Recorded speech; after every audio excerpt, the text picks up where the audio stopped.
All right. Hello, everybody. Hello. Hello. Thank you for the resub, Ellie. And, Your Honor, I'm also dead inside. How is everybody doing? Hope everybody's doing well. Let me go ahead and change scenes really quick. Let me see how this looks. Uh, there. Okay. I might have to fix something really quick. Hold on. Hold on a second. Uh, what the heck do I have to fix here? Let's do some on the spot. Oh, where is it? Where is it? Where is it? Let's there we go. No. Oh, okay. Okay. Hold on. There we go. Okay, that's the window I wanted on. Yeah, I punched it. I punched it back into place. um all right, so this scenario, this adventure is interesting because it's like you have your playable character, and then you also have a party of companions with you as well. Um,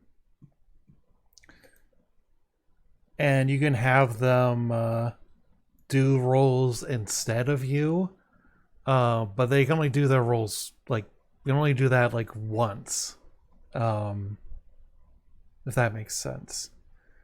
It's like you only have one attempt at a role. You can't just go through each character and keep rolling. Um, so I did try to have like all the characters sheets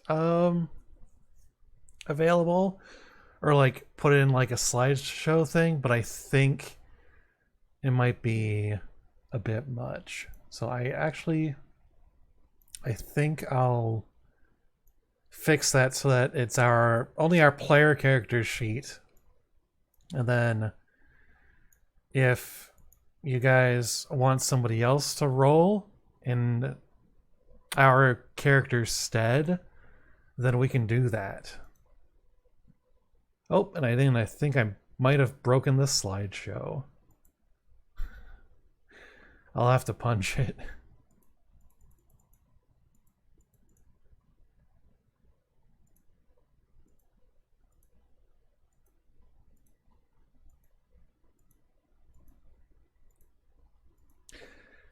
Yeah, so our playable character, unlike last time, the skills, like you actually put points into the skills. Um, I went ahead and did that just so it wasn't didn't take up too much time.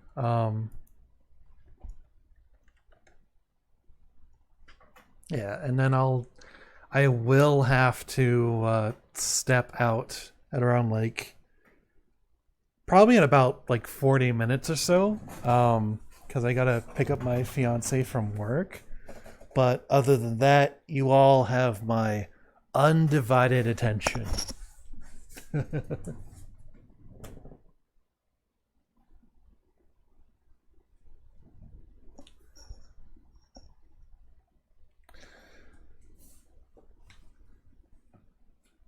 But I think we're good to go. I've got everything all together. Let's see. I've got yeah, I've got everything all together. Uh,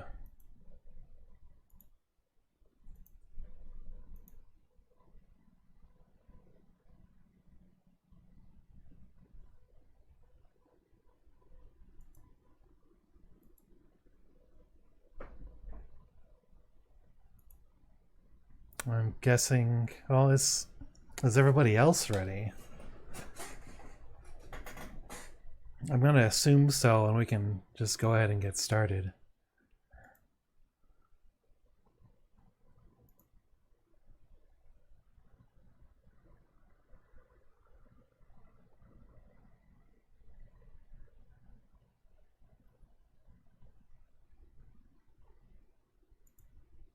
Yeah, alright.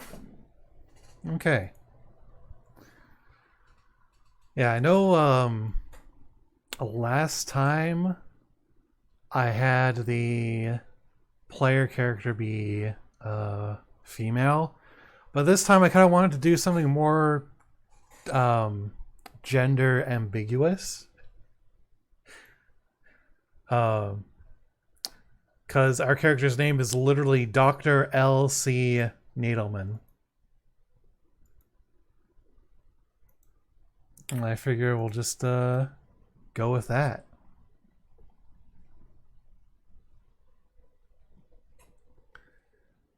Let's see, I hope the skills and everything are visible. It looks like they are.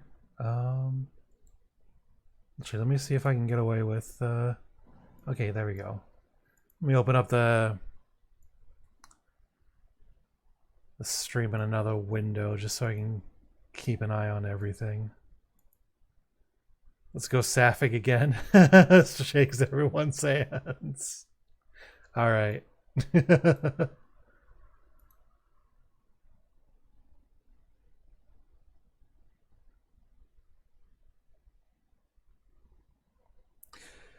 Yeah, there was like there's portraits for like the character being male or a female, but I was looking at both of them and I was just like, those pictures are both kind of gender ambiguous. So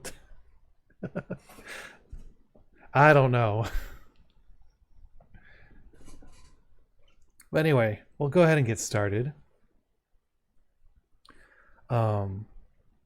I'll let everybody know when we have that intermission. That way I don't just suddenly disappear. And then we'll be good to go, pretty much. Alright, so starting things off. You, Dr. L.C. Nadelman, have long been fascinated by the prehistory of North America. Particularly the big woods of the north. The Canadian wilderness remains as unexplored as the Amazon basin. And hunters, trappers, and gold seekers tell hair-raising stories of the peoples in the area. Of course, they also tell tales of terrifying demons and other exotic fantasies. The time is right to bring a rigorous academic perspective to the big woods. The truth hidden there is doubtless more fascinating than any traveler's yarn. For over a year, you have petitioned your department to finance a modest summer exploratory trip into Canada's Northwest Territories. Now, at last, your funding has been approved. Hi, Elliot. How's it going? Now at last, your funding has been approved and you make your preparations to leave at the end of the spring semester. Many of your graduate students are eager to go, but you can only take 3. You have chosen to explore the Valley of North Hanina. In the local dialect, Hanina means the river of magical power, or the river of magic power. The yarn spinners have worked overtime on the legends of the North Hanina. It is said to be haunted by invisible presences and bloodthirsty headhunters. A part of the valley where a party of prospectors was found beheaded is still known as Headsman's Glen. Your small expedition takes the train into north-central Canada and then boards a chartered launch to Great Slave Lake and down the Mackenzie to Fort Macdonald, where an outpost of the Royal Canadian Mounted Police represents the sole power of civilization amidst many thousands of square miles of mountains, lakes, taiga, and swamp. Fort Macdonald is a trading post for trappers and natives. The best route into the Valley of North Helena is upstream by canoe, following the west branch of the Mackenzie, to the mouth of the tributary that you seek. A single bark canoe of excellent make has been reserved for you, as well as the basic gear that your summer trip requires. Officials tell you that guides are reluctant to venture into the North Hanina. The local peoples have always shunned the region, and most of the white men who dared to trespass upon the River of Magic Power never returned. Still, you locate a tough professional guide named Charlie Foxtail. She narrows her eyes upon hearing of your destination, but is persuaded by the high wages you are offering. Finally, all is ready to go.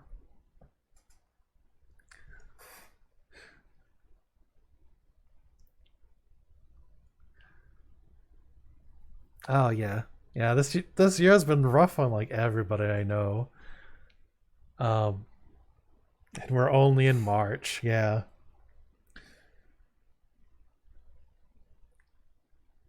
All right. So I'm gonna go ahead and start off with entry number 1. All right.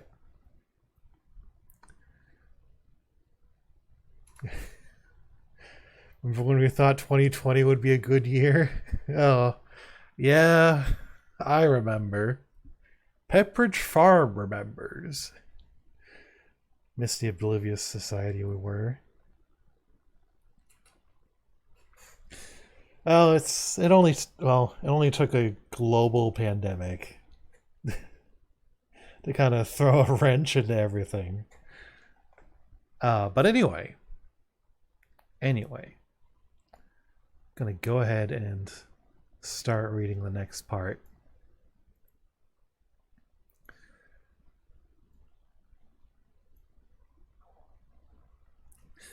After a few days on the west branch of the Mackenzie, the stuffy corridors of Miskatonic University seem very far away. Sun stipples the water from the glare of midday to the gentle burn of sunset. Caribou gaze at you from the shore ahead. Ahead, a heron drags an unfortunate stickleback from the shallows. It would feel like a vacation were it not for the relentless demand of the paddle. Each day makes the students more adept at keeping time with you and Charlie. Your supply of gasoline is limited, so you run the outboard motor as seldom as possible. Sun and wind grant Bernard the outdoor complexion he desires. You locate the tributary one evening just as the light begins to fail. Next day, you launch into the North Hanina. The Ram Mountains loom in the distance through a heat haze. At this latitude, the summer nights are so short that darkness gives the waterways no time to cool. Norman wipes sweat from the back of his head. The North Hanina is a rougher river than the West Branch. Its floodplain is obstructed by sandbars, hills of driftwood, shingle islands, and forests of dead trees rooted in the mud. The current points all of them downstream, like arrows warning you to turn back. Sylvia turns to your guide. Charlie, does your people live in this area? Charlie grunts and watches the water. For a moment, it seems she will not answer. Then she looks at Sylvia. At one time. Now, only outcasts. We will avoid them. Sylvia frowns. Why are they... But Charlie raises a hand. From ahead, slowly building, you hear the roar of rushing water. This is the place of the splitting water, she says. Here, the river is alive. Each day, it makes itself new. And now we have to make a luck roll. So we're going to go ahead and roll luck. Fortunately, our doctor is very lucky. All right. So 70 is a success. So now we read section number 2.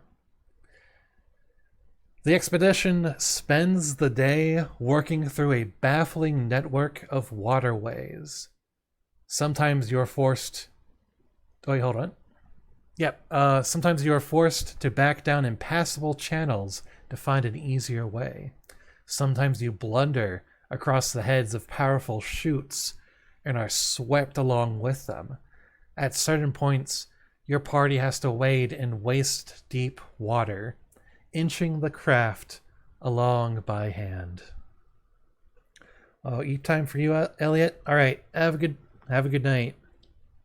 Sleep tight. Don't let the bed bugs bite. Thanks for stopping by. All right, continuing on. You pass labyrinths of wooded islands, fast water, and drift. Finally, you select a peaceful backwater in which to moor and make camp for the night. All right, so now we roll a 1d10.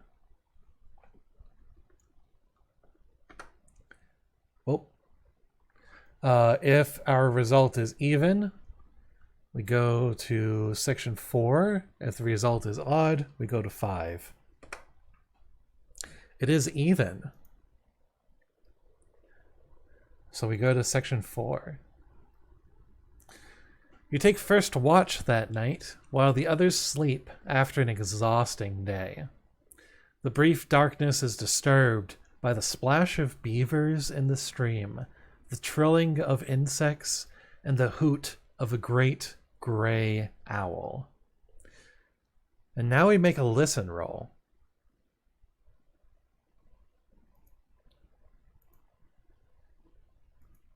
There we go. All right, time to listen. All right, we have a listen skill of 20. We have to either match 20 or get below it in order to succeed. Just for anybody that is unfamiliar with how Call of Cthulhu works. So we're going to go ahead and roll listen. And we have an extreme success. So we pass. So now we go to section 9. As you listen, you hear a peculiar scurrying in the undergrowth. Just beyond the glow of the campfire, something is moving. The sound stops near the spot where your graduate assistant, Bernard Epstein, is snoring faintly. You pick up a weapon and pad through the silence. A heavy sky blocks the moon and stars. It is only by a sudden flaring of the fire that you see the intruders, tiny figures walking upright. You have only an instant to decide what to do. So we can shoot, or we can choose not to shoot.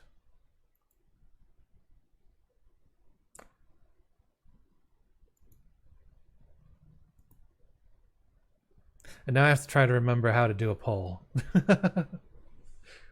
Oh, there we go. Don't shoot. Might make new friends. Okay. So that's one vote for not shooting. 2 votes for not shooting. Okay.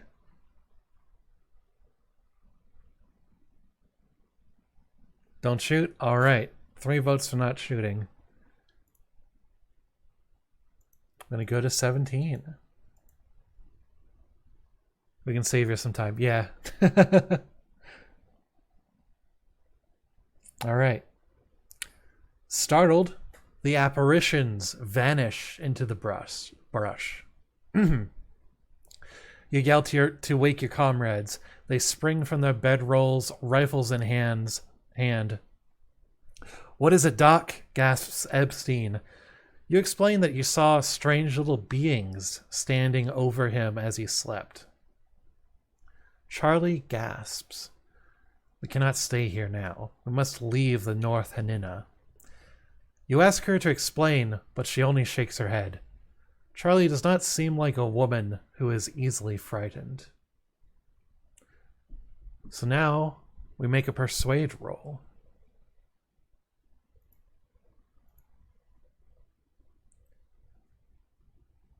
Fortunately, I put points into that while I was setting everything up. So we've got a persuade roll of 50. We have to match it or get below in order to succeed.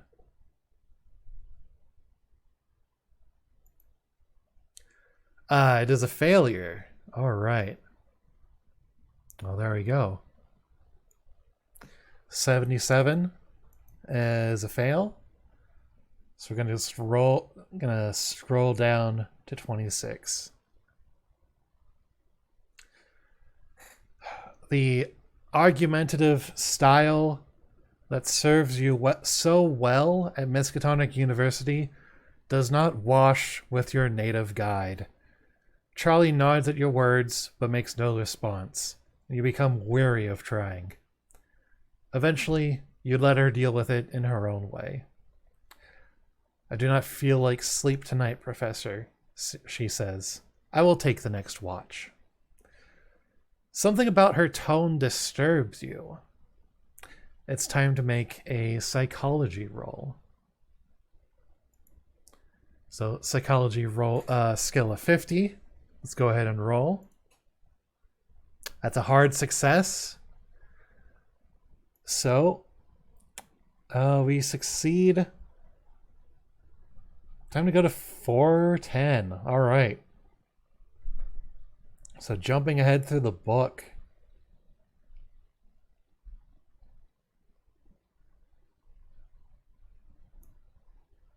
$410. All right. Your observation of Charlie Foxtail's behavior convinces you that she plans to desert in the night. You try to argue her into a more rational state. Now we make a psychoanalysis roll. We have a psychoanalysis of 55. So let's see how this goes. We might actually lose a character already. A success. All right. So, fortunately, a success. So I believe that means we convince Charlie to stay. So 492. You see the conflict in Charlie's face. You speak with great learning, Professor. Perhaps I was foolish to believe the stories the elders tell of the little ones. She clenches her fists. I am rational, like you. Charlie resumes her duties, and your party moves on. So now we roll another d10. And if it's even, go to section 10. If the result is odd, we go to 11. So let's see what happens. It's a 10. It's even. So we'll go back towards the beginning of the book.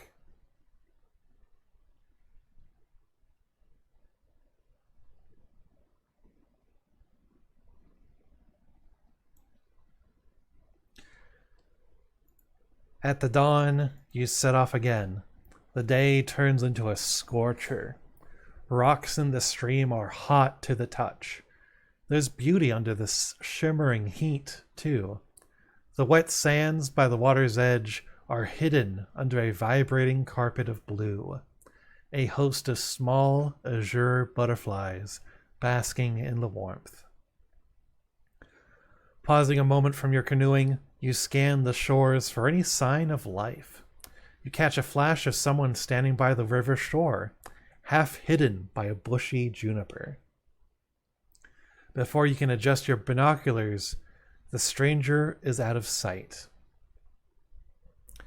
All right. Do we want to paddle to shore to investigate, or do we continue onward until it's time to camp? How's everybody feeling? Do we investigate or do we keep paddling?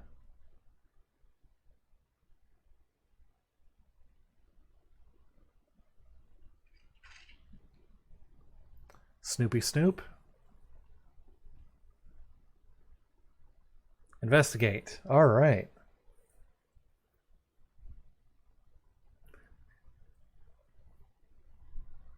All right, so let's investigate. No caution here. Exactly. Caution to the wind.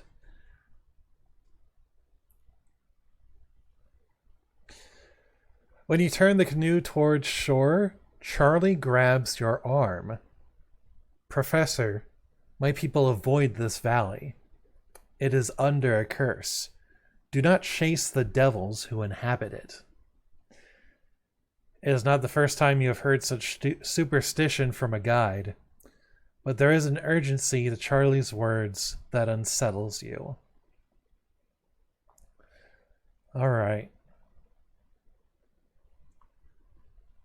So it seems like we have two options. We can follow her advice, or we can enter the valley.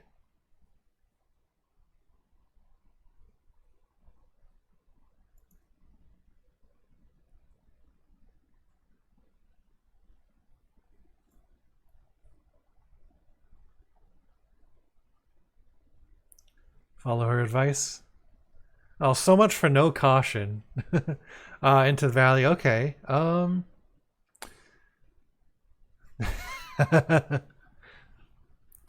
right. Is there somebody that wants to break the tie?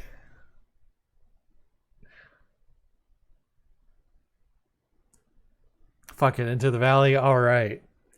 We'll go into the valley. So we get to roll another d10. And what we do and what happens depends on whether it's odd or even. It is odd. All right. So we go to section 499.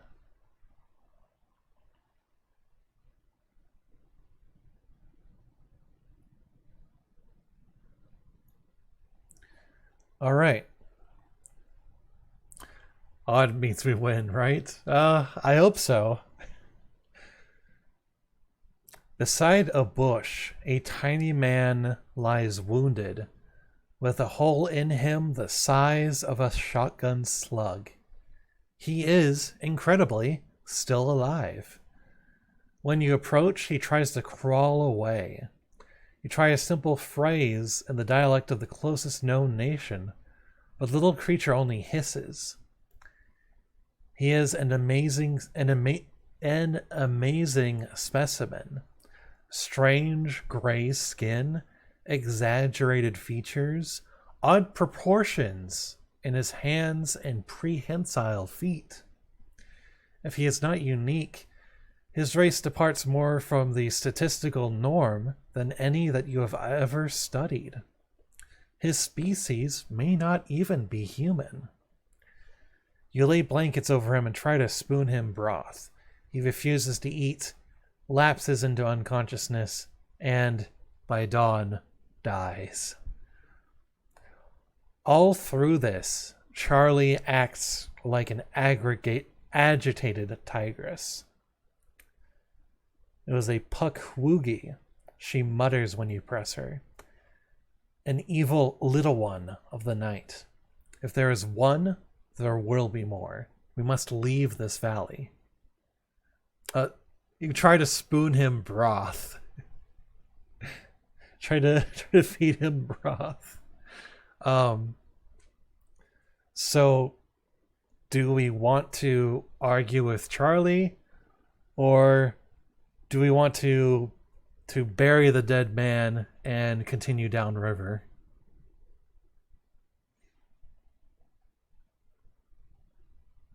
What are we thinking?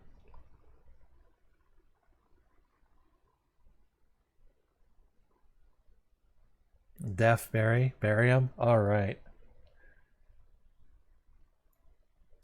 So that is 165. Alright.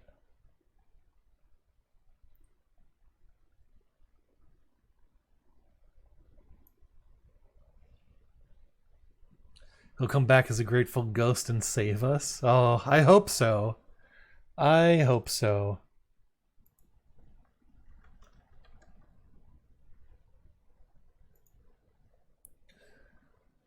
On so treacherous a river, your party cannot afford many mistakes. You must work together. All right. So, this one, We have to make a boat roll for each party member. And if we get at least 3 successes, we succeed. So, excuse me just a moment as I pull out everybody's sheets. We essentially have 5 characters, but there is one character I forgot to put their sheet together.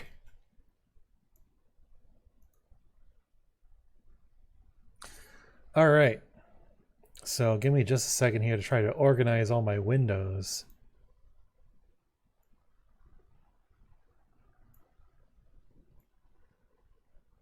So we've got the Doctor, who we are playing as. We've got Sylvia, Norman, and Charlie. And then we've also got Bernard. I'm actually going to go ahead and start with Bernard because his I have in the PDF. So. Oh, I did that wrong. Hold on. That's supposed to be other way around. Less than 30. All right. Bernard sucks at sailing. All right, Charlie is next.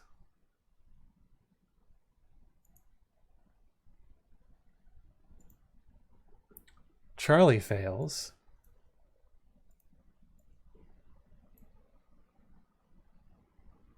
Let's see. Is Norman gonna fail? Norman succeeds, so we have we have 1 success and 2 failures. The next 2 need to succeed, or else we're gonna run into some trouble.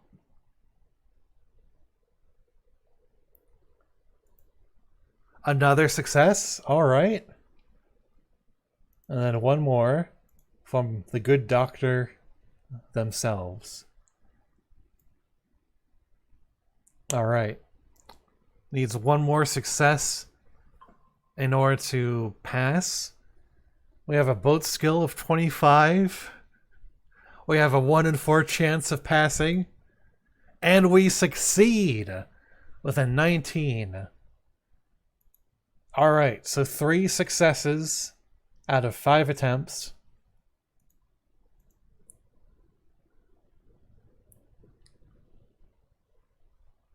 Victory is ours. Alright, so now we go to 5:13.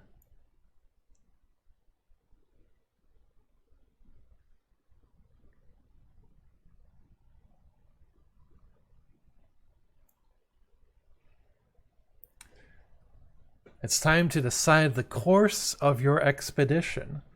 Fort McDonald lies within your reach, and you may go there to end your experience in North Hanina. If you still have an appetite for exploration, you may take a short side trip or even strike back out into the depths of the valley. Because, gotta remember, burying the little man also meant going with Charlie back to the fort, I believe. But yeah, so we can go back to the fort and call it an end to the adventure. We can take a side trip, or we can return to the wilds. Alright, side trip.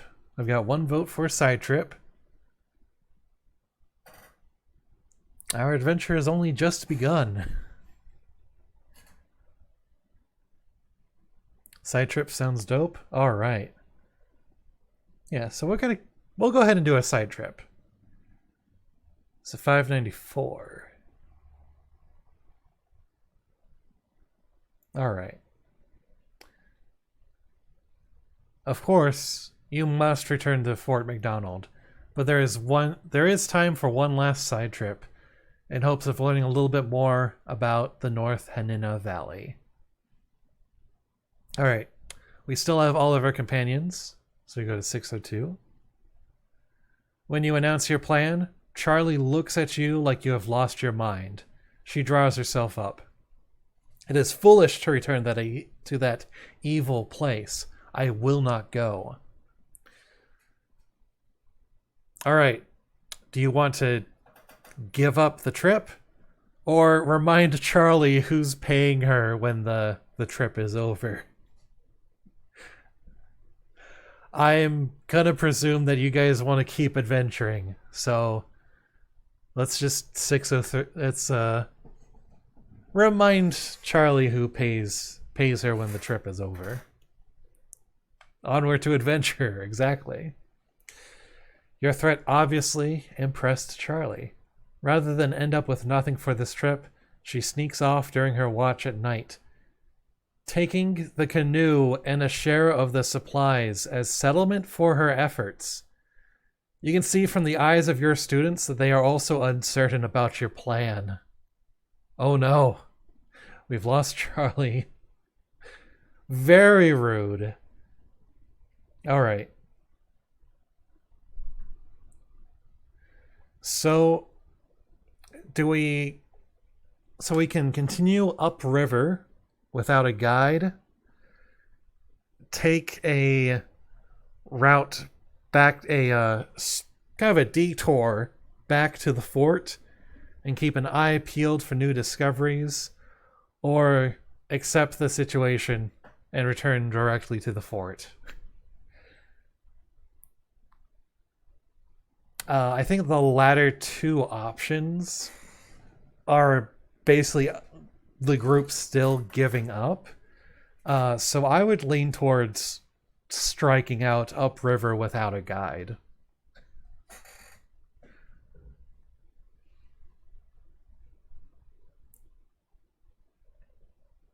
Yeah, upriver. All right.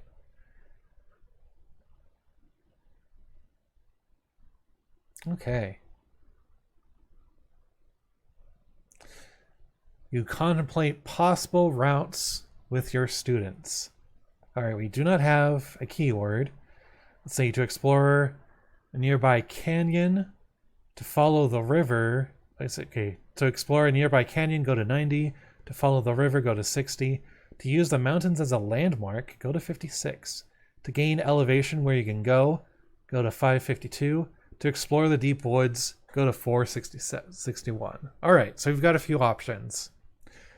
We can go into the canyon, follow the river, use the mountains as a landmark, or we can gain elevation or go into the deep woods.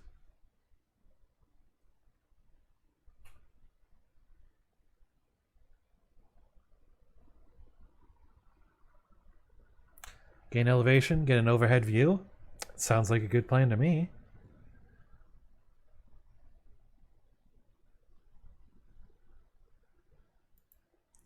Does anyone want to second that? Yeah, elevation sounds good. Awesome. Okay. So we're going to go ahead and gain elevation. So we're going to go to 552.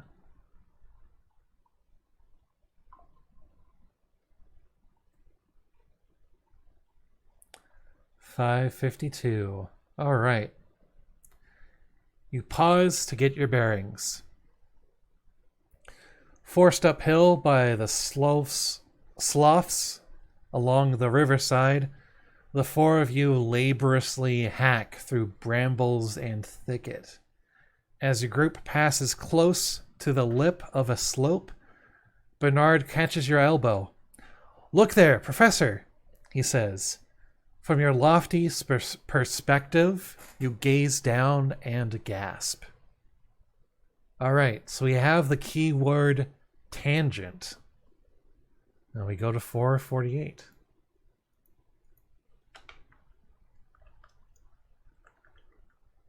I'm going to go ahead and type that into the chat. So 448.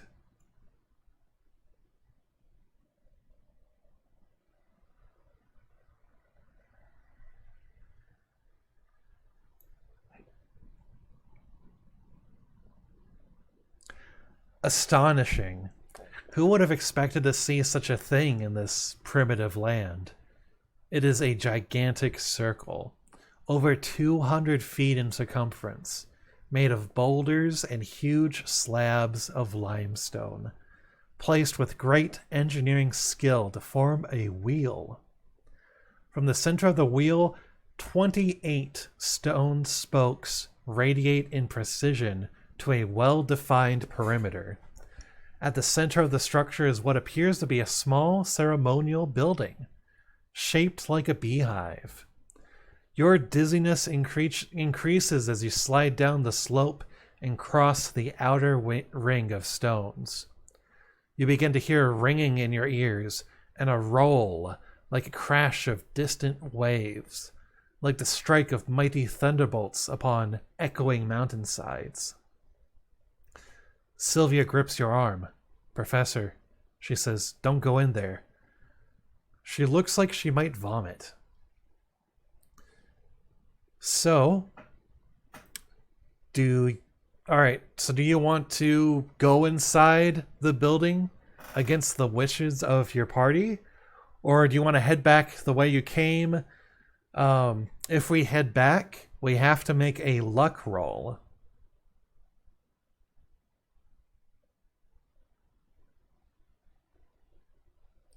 Alright, actually, while you guys think about that, I actually have to go pick up my fiance from work, so I will be back in a few moments.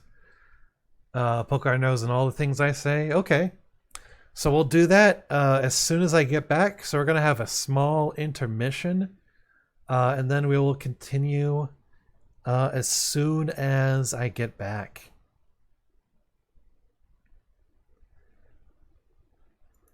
Alright, so I'll be back in a little bit. I'm going to leave the music playing, and I will be back soon, within like 10-15 minutes probably.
Hello, I'm back. Hello.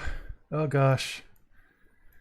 Hello. I am sorry to keep everybody in suspense.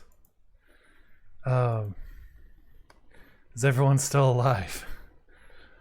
Are we all still here?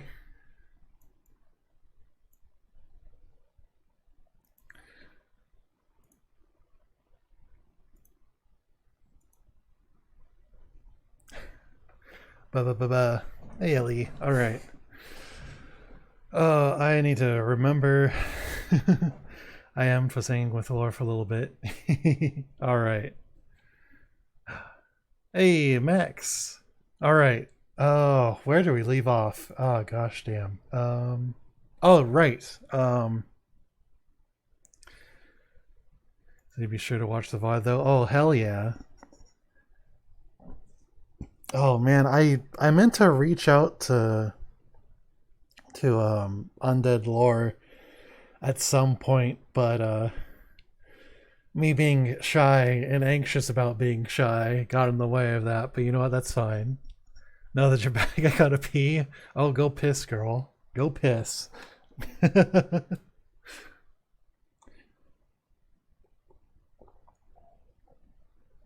All right. It's called the introvert death spiral. Exactly. Exactly. No worries, I forgot to poke him too. That's good to know that I was too anxious to do it and that you forgot. It does make me feel better. All right. So I'm gonna reread what we left off on, since I had to go run and pick up my fiance. But yeah, so we have gained elevation to see, kind of get a lay of the land. Astonishing. Who would have expected to see such a thing in this primitive land? It is a gigantic circle, over 200 feet in circumference, made of boulders and huge slabs of limestone, placed with great engineering skill to form a wheel. From the center of the wheel, 28 stone spokes radiate in precision to a well-defined perimeter. At the center of the structure is what appears to be a small ceremonial building, shaped like a beehive. Your dizziness increases as you slide down the slope and cross the outer ring of stones. You begin to hear ringing in your ears and a roll like a crash of distant waves, like the strike of mighty thunderbolts upon echoing mountainsides. Sylvia grips your arm. "Professor," she says, "don't go in there." She looks like she might vomit. So our choice is to leave our party behind and go inside, or to head back the way we came and make a luck roll. Let me adjust the volume of the music just a little bit. Head inside, poke our nose into all the things. All right.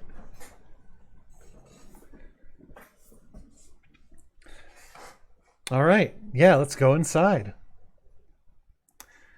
Fascinated, you shake off Sylvia and approach the little building. 3 of its sides feature a narrow, arched door. You step inside. Your head swims from the aura of the place. You feel an incredible mental surge as a tide of towering perceptions penetrates the tiny confines of your skull. So, we're going to make a sanity and a power roll.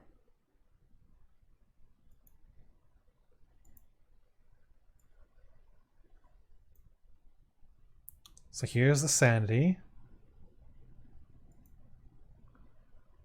All right, success on the sanity, and now we make a power roll. Failure on the power. So what happens is we lose 1d3 points of power.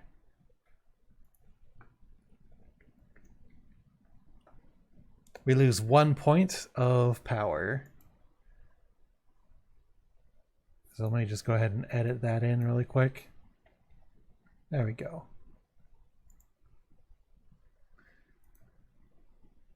All right. So now we go to 450. All right. So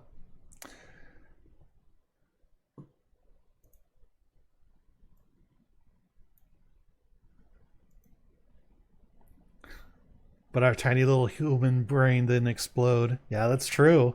That's the bright side, at least. The phenomenon is incredible. It is as if you stand in a high window from which you are seeing the crashing waves of past, present, and future all breaking upon one another. Below all the chaos, there are streams of sense, of real information. As you stand reeling, you try to attune yourself to these streams and let the knowledge fill your tormented mind. Then you see ancient days, this place, a race of tall, lean, gray-skinned, cruel-faced men. They are not of the first peoples. They are older, terribly old. They have a name. Kiwanama. Their spirit is upon the land. They rule from antiquity. This continent is theirs. They defend it with mighty magic, awesome powers. The ships of Atlantis burn. The hosts of Mu can gain no foothold. The world has 3 powers, and the Kiwanama are not the least. Oh, evil! Dark is the night of the sway of the Kiwanama. They have gods. They sacrifice to awful gods. Rebathoth, Yog-Sothoth, Zathog, Shub-Nagaroth. Names from nightmare. To each is built a temple. In the great heart of their domain, a temple like a wheel of stone. A temple of the great Windwalker. Aya Athaqua. Ayaya. Ayaya. Yach. Yach. Yach. We gain 5 points of Cthulhu Mythos.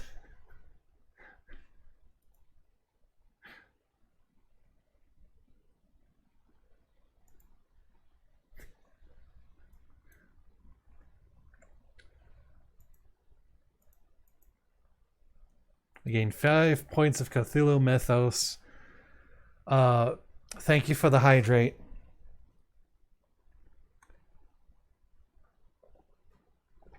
All right. So we can leave the temple and return to our group, or we can stay and try to learn more. Which will, if we stay and try to learn more, we have to make another sanity and power roll, but with a penalty. A penalty die, which is basically, I believe, with disadvantage.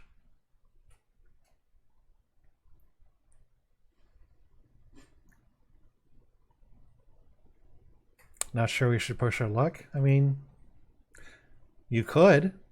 You've got good sanity, and you've got pretty good power. But either way, the choice is yours.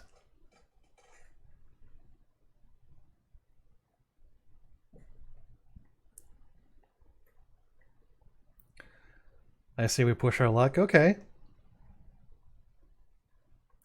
So it sounds like we've got 1 vote to return to the group and 1 vote to stay. We can do heads, tails. I'll take tails. Well, in that case, I'm in. All right. All right. Sounds like we're staying to push our luck.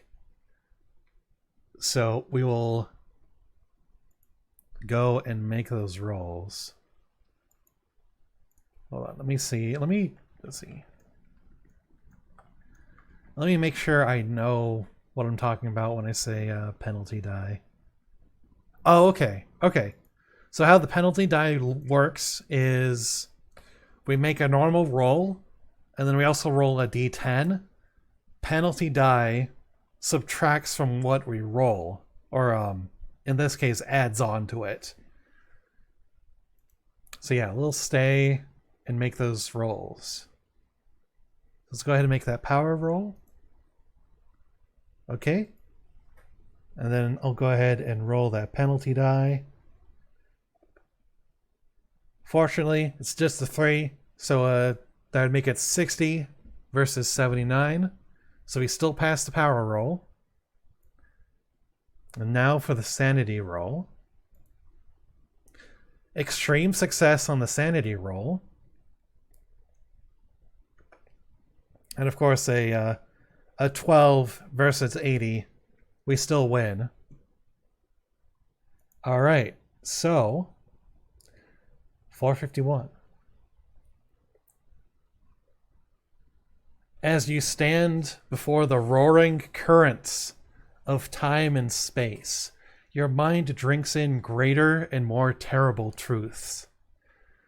The Kiwanama, like fiends they are seen, unbearable holocausts of evil. Souls are but sparks to feed their roaring gods and cunning sorcerers. Bodies blasted, souls torn, breathtaking curses laid on generations. Fury against those who stand upon their continents as tall as Kiwanamiya is tall. Men must die. Civilizations must die. The rocks they stand upon will shatter. Hatred without end. The temples fill with blood. Souls hurtle, screaming through the gateways to the Elder Ones. Offerings without end.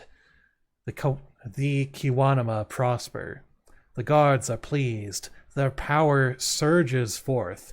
Headlands break. Continents crash into the sea. Every element turns upon Atlantis, upon Mu. Though the Kiwanama's curse takes an eon to work, its progress is relentless. Mu and Atlantis are no more. There is only Kiwanamea. Kiwanamea and its thirsting gods. We gain 6 points of Cthulhu mythos. Alright, so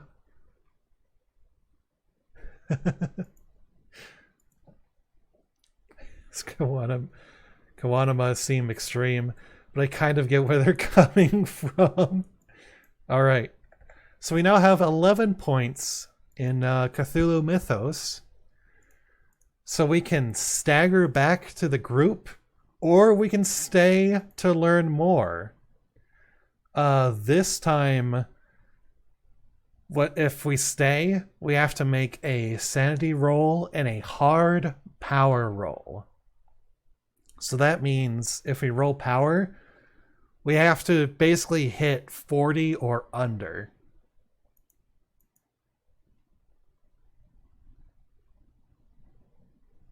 Do we want to stay or do we want to go?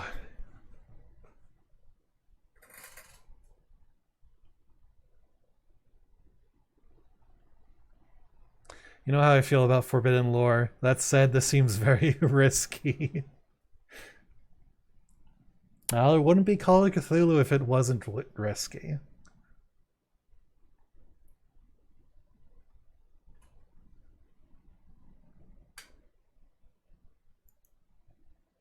That is also, yeah, also true. Yeah.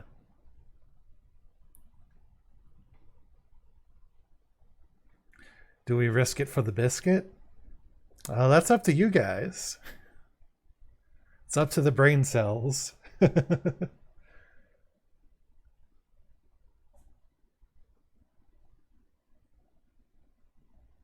Oh, I didn't know biscuits were on the table. Risk it. All right, we've got 1 vote for risk it. 2 votes for risk it. All right, we're risking it. So we're going to go ahead, make that sanity roll. All right, failed the sanity roll. We are going to lose some sanity. And now it's time for the power roll. Remember, we have to make a hard roll. So we have to get 39 or under. And we get a hard success on the power roll. All right, so it's a roll for sanity loss. 3 points of sanity loss. Whoop, didn't mean to do that. Ignore that roll. That does not count towards anything. All right. So 452. As we gain more knowledge. Since we passed one of the rolls, we gain more knowledge. Knowledge of ancient events floods your fragile mind. Oh, you don't turn our sanity fail into a success? Oh, no. That was a misclick. That was a slip of the finger. Anyway. Knowledge of ancient events floods your fragile mind. Glee and Kiwanamea. Kiwanamea alone stands. Their enemies are destroyed. Though Kiwanamea is impoverished by the efforts, though the Kiwanama themselves are stunted by the spells, their foes are lifeless. Buried beneath the heartless sea, magic ceaseless. Every Kiwanama a sorcerer, magic that corrupts, magic that blackens, withers, the cold, the ice, unrelenting. A sick, stunted people cannot withstand the spread of the glaciers, nor the people the ice brings. The Inutos, sterility, glaciers, cities ground to dust, weakness without end, cold, death. Now, new people come from the south, slaughter. Ithaqua demands. Ithaqua makes his summons. Windwalker, hearts of ice, runners on the wind. Yakaha. Volhi. We gain 7 points of Cthulhu mythos.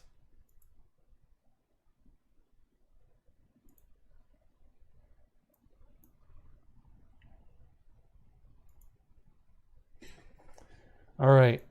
If you tear yourself away and rejoin your group, or if you do not fear to learn more, make a sanity roll and an extreme power roll. Do we want to rejoin our group, or do we want to stay put and just absorb knowledge?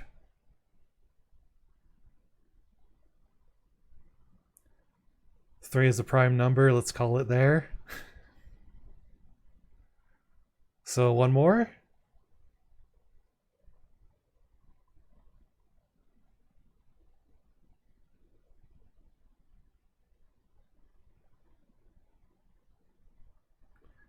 Drink from this well too deeply, and it shall begin to drink from us instead. Agreed. Okay.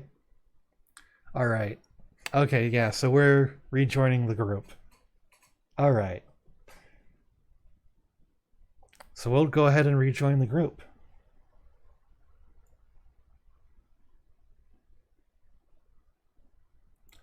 $532. Your party hurries from the megalithic wheel and hastens back to the countryside.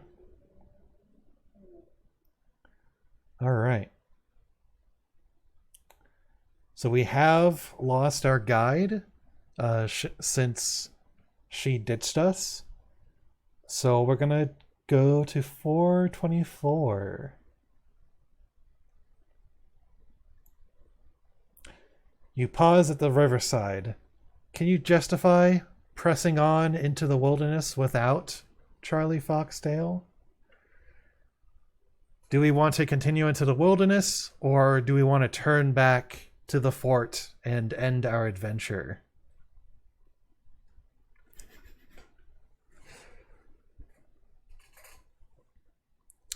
Actually, I'm going to assume that everybody wants to continue onwards. So that is a silly question for me to ask.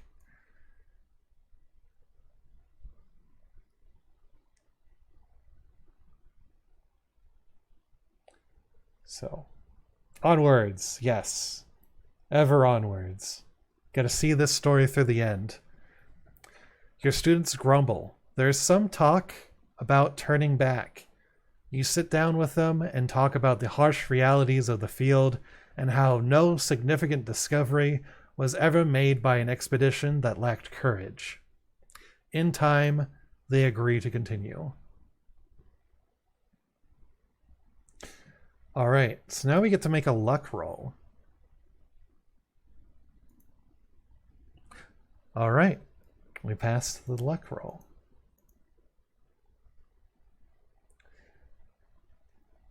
We'll be fine, exactly.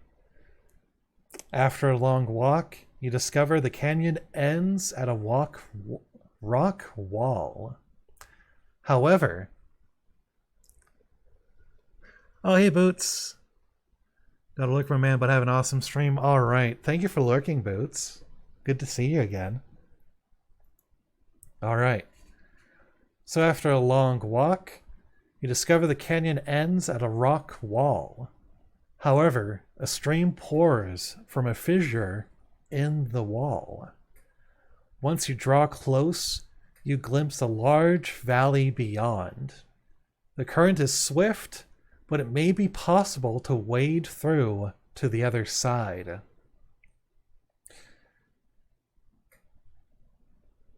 So we're going to go ahead. Oh, beat the students with your walking stick and tell them there's no fear in this dojo.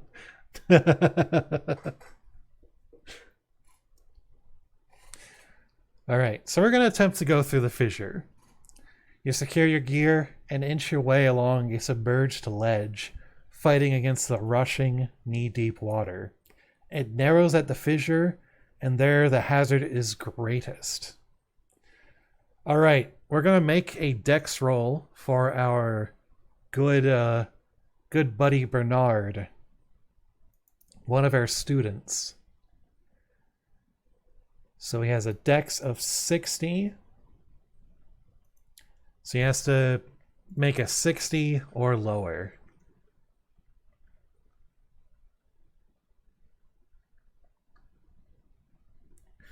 Bernard, don't be a tuna head. Oh, he gonna die. Let's see what happens. Ah, he fails. All right.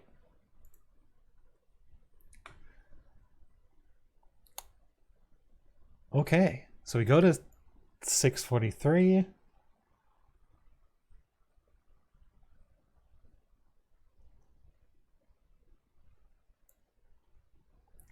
The current suddenly sweeps Bernard off his feet.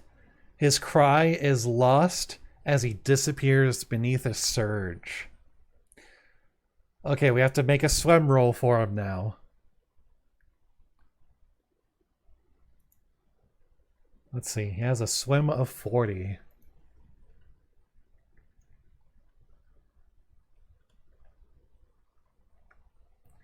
He failed.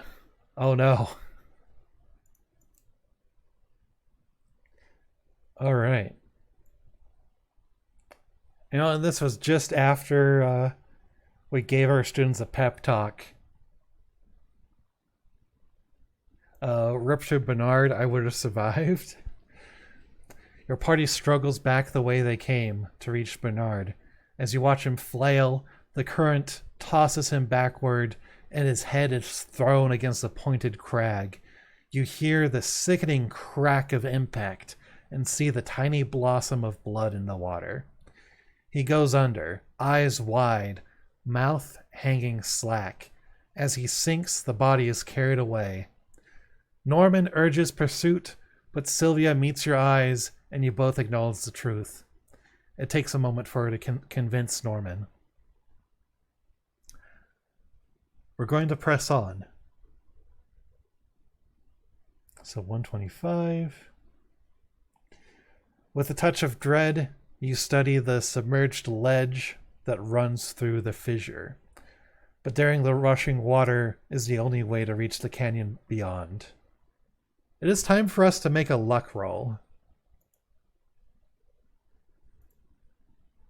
And we succeed with an extreme success.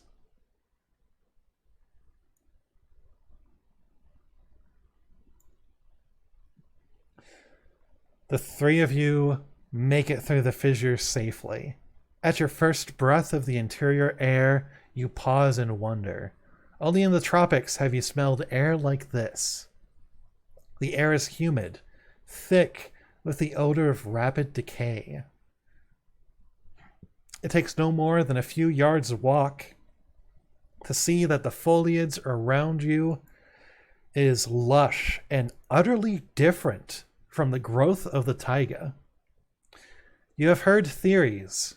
Crank, you thought, that there existed a boxed-in valley that trapped the warm Chinook winds, a valley irrigated and heated by volcanic waters. Under such special conditions, the climate might be held stable for millennia. That would account for the strange prehistoric flora. Could mammals from before the Ice Age also survive here? We also get the keyword Inchcape.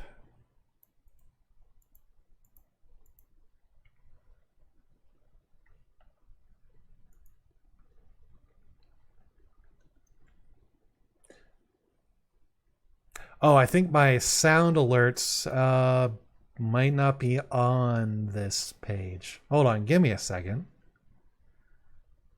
Let me fix that really quick. Copy. Will this work? There we go. All right, so that should work now.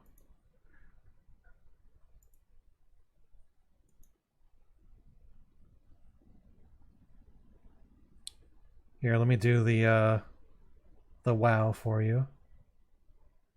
Oh, hold on.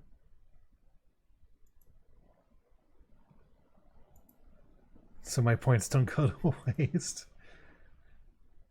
Wow. Wow. Wow. Wow. There we go. There we go.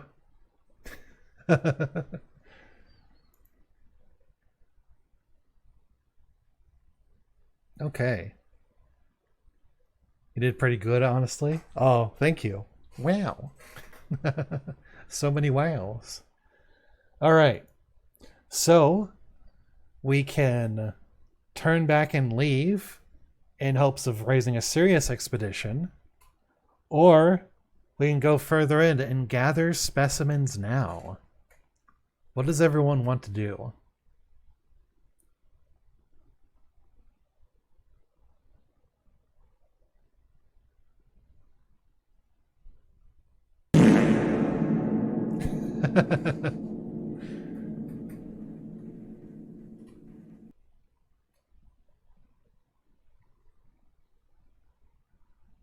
What is everybody thinking? Do you want to press on or do you want to turn back?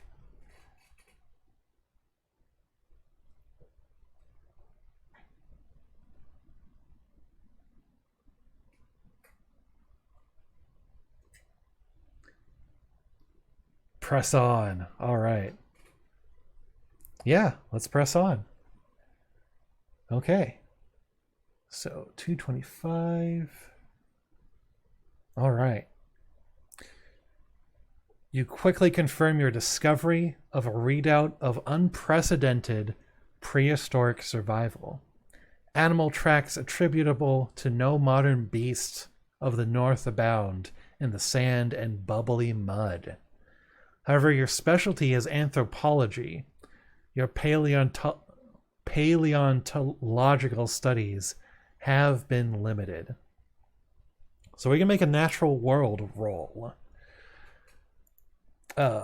We have a, let's see. We have a natural world skill of 25. Hold on. And let's see. So our students also have the skill. Norman has a natural world roll of 10, so he might not be helpful in this. And then Sylvia's is also 10, so it's going to be up to us.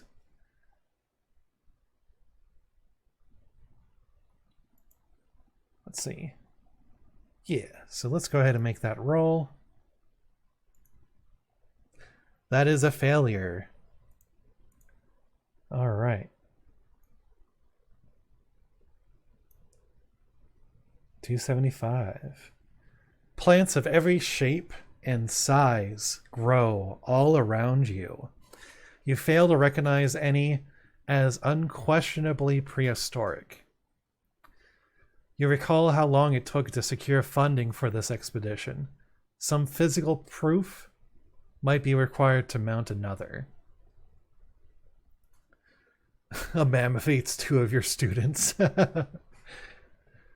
Don't we only have 2 students left now? Yes, we only have 2 left. We lost 1, and our guide ditched us. So we weren't able to undeniably examine or recognize one of the plants as prehistoric. So we have the choice of returning to Arkham empty-handed or exploring further. I'm gonna go ahead and say we are exploring further. It's too late to turn back now.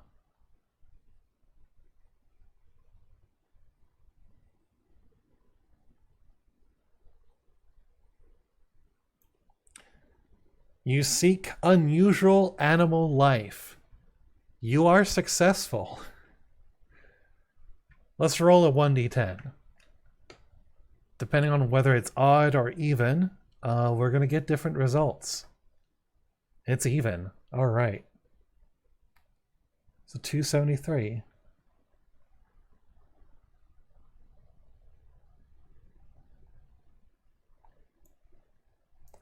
An animal specimen would be a more convincing piece of evidence for the existence of the prehistoric valley than plants. You decide to try to trap something. While you and your students stalk the bushy fringes of a large meadow, the woods reverberate with the wavering call of hunting beasts. The howls chill something primitive in you, but you are armed, and at such moments, reputations may be made. All right, so do we want to shoot a specimen, or do we want to run for a tall tree? Yeah, reverberate as in like echo. There are predators howling, and it's echoing through the valley. So do we want to shoot something or run for a tree? As Eve said, specimens.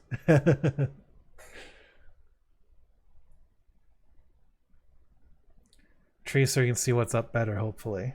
Okay. So we got 1 vote for shooting and 1 vote for tree. Treed, do you want to break that tie? Or whoever else is listening in, all are welcome to contribute. Specimens. All right. So 2 for 1, or 2 to 1. So we'll go ahead and do the 286. All right. You warn Sylvia and Norman to get ready. Your party takes position behind a bush, heavy. Your party takes position behind a bush, heavy with orchid-like blossoms, and waits for the yelping beasts. Moments later, they burst into view. Incredible canines which resemble reconstructed museum specimens of dire wolves. You hear a sudden intake of breath from both students. Have you put them in mortal danger? It's too late to run. I'm not gonna lie, that Bo, you kind of jump scared me. Oh, I'm sorry, Eve. Oh, hey, Hispos. Yeah. Wee-wolves. Wee-wolves. Okay. Let's roll to see how many wolves there are.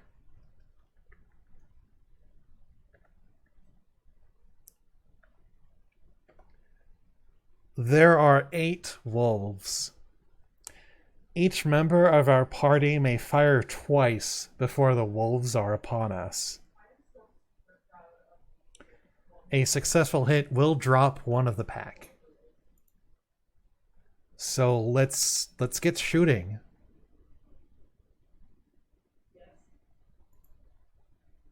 All right. There are 6 wolves left.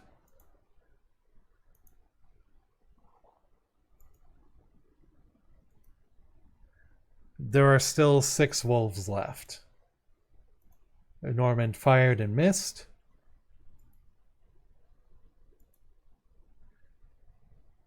There are 5 wolves left.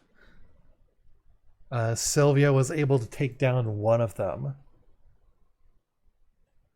All right. Now it's time to go to 307.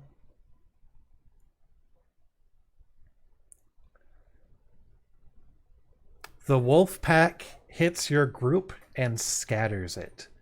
They are too close for your rifle. You must make a desperate stand with melee weapons. The pack splits to overwhelm you. All right, so there are 5 wolves left. Okay. Yep. There are fewer than 3 wolves who may help a student fight. Others you may flee to save yourself. Okay.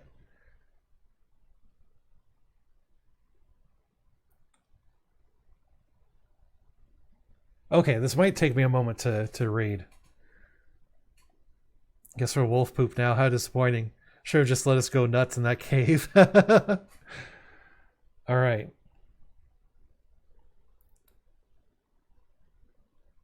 So, let's see. So there's 5 versus 3 of us. Okay. So the first leftover wolf targets Sylvia, and the second targets Norman. So, okay. So we have 1 wolf on us, and our students have 2 wolves each.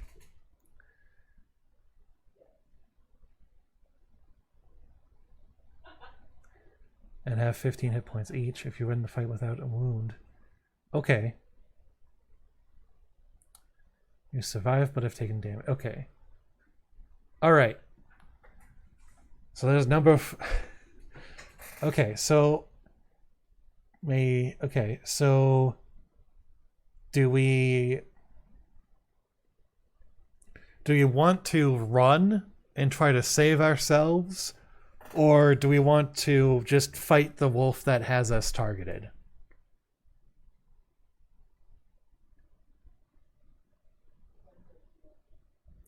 Grad students are for drawing aggro. So yeah, we can either run or fight.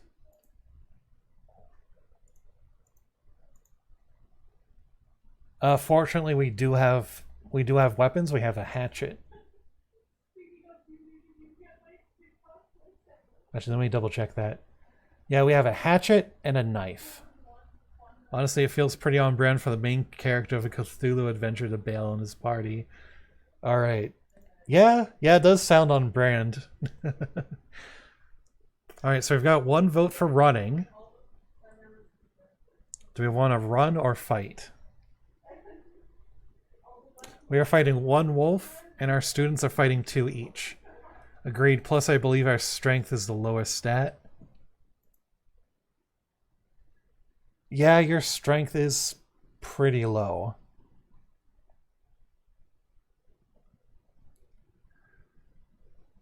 Yeah, I don't have the weapon damage on screen, but because of your size, you do get a 1d4 bonus on damage. And the hatchet does a 1d6 on its own. But yeah, sounds like we've got 2 votes for running.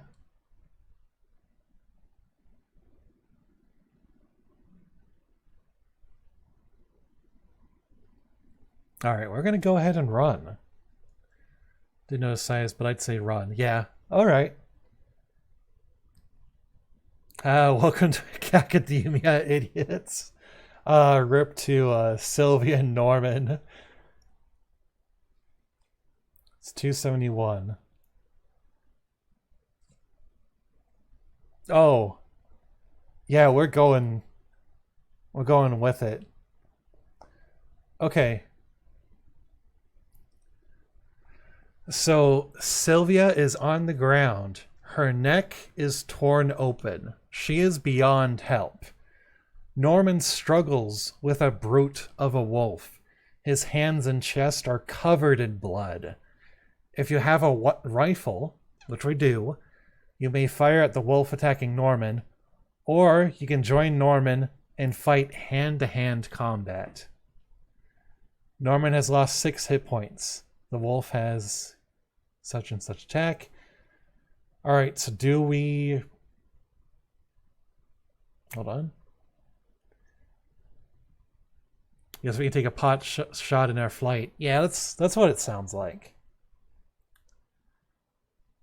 So we're gonna go ahead and try to shoot the wolf by the sounds of it.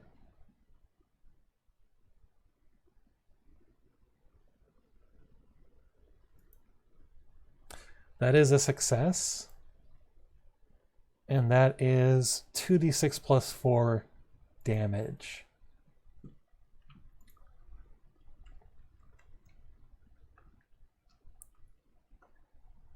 And that is 11. So the wolf is still alive. Let's see. Using a firearm. The wolf dies before Norman does go. Okay, so I think I'm going to say that the wolf goes next.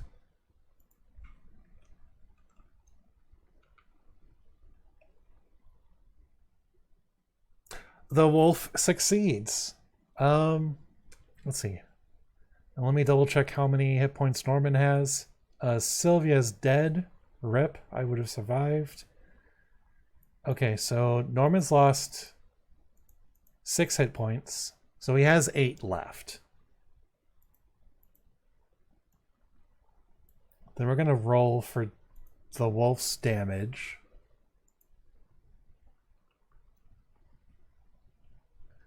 Eight plus 1d4.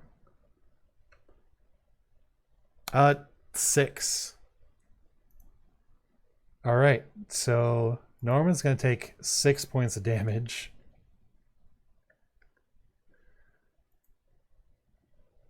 And then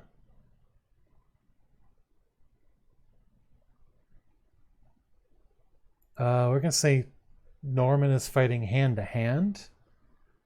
So we're going to have him use his hatchet. He succeeds. He is grievously wounded, but he is going to survive. Well, I hope. Oh, let's see if he actually... 6 plus 1. Yeah, 6 points of damage. So... Hold on. So we... Yeah, alright. So Norman finishes off the wolf, hitting it with the hatchet. The stricken wolf falls away from Norman and he turns swiftly towards Sylvia. But it is too late for her. And we drive off the rest of the wolves. Or the wolf that was on her. Alright. So a successful first aid roll can restore 1d3 hit points to Norman or myself. So Norman has 2 out of 14 hit points left. And we have taken no damage. Do we want to try to patch Norman up? Or do we want to press on? Actually, it looks like we're making the roll. So, yeah, let's patch up Norman. That is a failure. So Norman does not get healed. Turning with 0 students would look suspicious. Yeah, with a failure on that first aid roll. We do not heal Norman, but he is in rough shape. Guilt-ridden over the loss of Sylvia and your own inability to save her, you and Norman edge along the submerged ledge that leads to the outside world. Alright. The journey before you and Norman promises to be long and hard. If either of you require healing, you may restore 1 hit point each. Alright. So we're gonna let Norman heal. So he now has 3 out of 14. We are still at full health.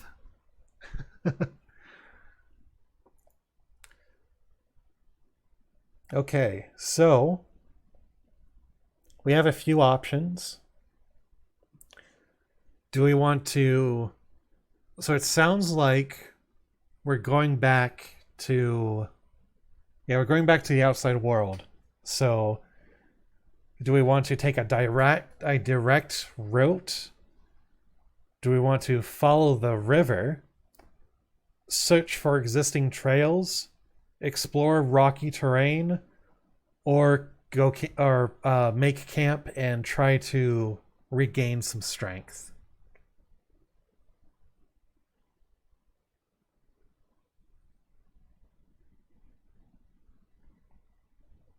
Make camp? That does sound like the smart thing to do. Make camp so we can rest for exploring. Alright. Alright, so for making camp, we have to make a luck roll. So let's go and make that luck roll. We fail the luck roll. Let's see what happens. So 298. As night draws in, the baying of wolves becomes incessant.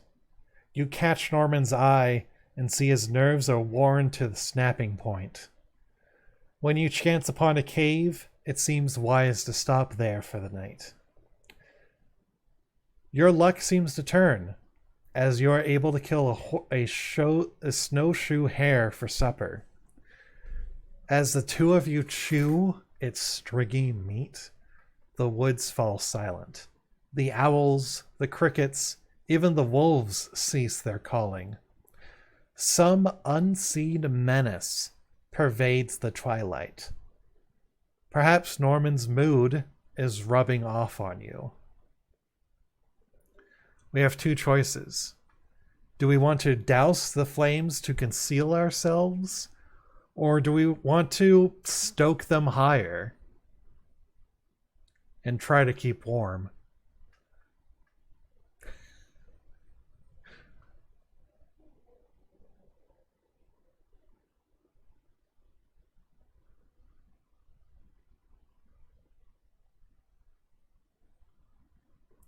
Probably should douse. Probably. So we've got 1 vote for dousing. Seconded. All right. Thirded. All right. Let's go ahead and douse the flames. So 333. Huddled in dank darkness, the 2 of you hide from the creatures outside. You hear many pairs of strange feet scuttling close by. All right. It's time to make a stealth roll for our character and for Norman. Norman fails. I'm still going to roll for us, though.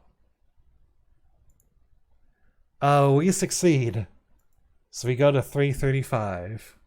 There's a very logical explanation for all this. Quick, tell me. The place is haunted. Thanks a lot. So long, Norman. Yeah. You hear an unearthly crackle. A blast of cold sweeps through the darkness and numbs one side of your face. Norman scrambles away into the depths of the cave. Do we want to fight it out with the bizarre intruders, or do we want to bolt from the cave and abandon Norman? I see Eve is already doing a so long Norman. Do we want to really do that and abandon him? Bye, Norman. All right, we're bolting. All right. Flushed from the cave, intent upon survival, you dive for the thickets to escape the weird attackers. It is time for us to make a luck roll. We succeed. So 336. You run until you fall, utterly spent. When you look back, you hear and see nothing. You are safe for the moment, but now you must face the big woods alone. Now we go to 67.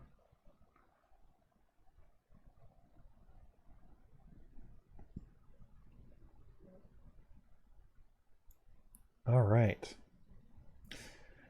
Despondent over the prospect of a trek through the wildest stretch of the Northwest Territories, you ram your way through the bush with bitter violence. Thunder rumbles in the western mountains like the echo of distant drums. The peaks fade into a lowering canopy of clouds. You wade a small river and then cross a pine ridge. The scenery blurs together as you go. In the days that follow, you try to fish with your bare hands, eat whatever you can kill, and take the berries that grow along the way. You are undergoing a test that would daunt a seasoned frontiersman. It is time for us to make a survival woodland check. If we succeed, we proceed in one direction. If we fail, we have a number of different options. So let's roll that survival woodland. And we oh, it's a fumble. Okay. Still pretty bad. But we have a number of options. So we can establish a camp. We can strike deeper into the forest. We can hug the tree line. Explore the rocky environment. Or we can stick to the river and make a luck roll.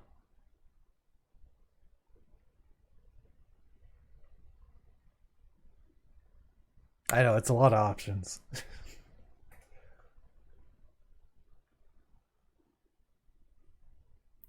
Explore, what else could go wrong? Okay. So we could explore the rocky terrain. Liver, if we can't swim, no one else can. Okay, so we've got 2 votes for river and 1 vote for exploring the rocky terrain. Hi, Can. How's it going?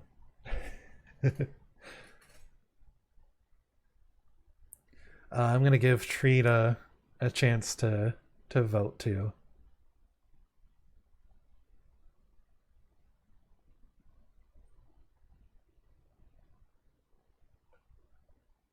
And anyone else is also welcome to join in. Our options are to make camp, go deeper into the forest, stay close to the tree line, explore the rocky terrain, or to stick to the river.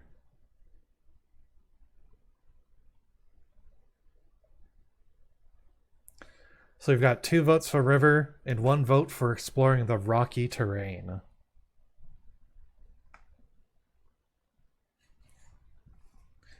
All my decisions seem to get someone killed, so I don't want to vote. Okay, Treed is going to abstain. So we are going to stick to the river. We have to make another luck roll. So let's see what happens.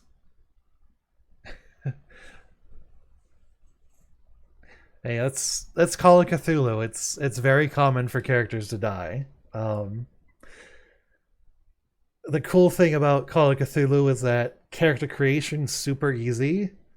But the other side to that is that characters are also super easy to get killed.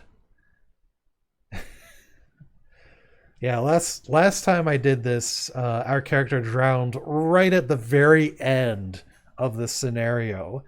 It was like we failed the very last roll and ended up like leaping to our death. The real point of the game is to die interestingly. You only lose when you die to some mundane horse shit in my book. Yeah, that's basically it. You have to. The point of the game is to die in an interesting way. So let's go make that luck roll. A hard success. So go to 126.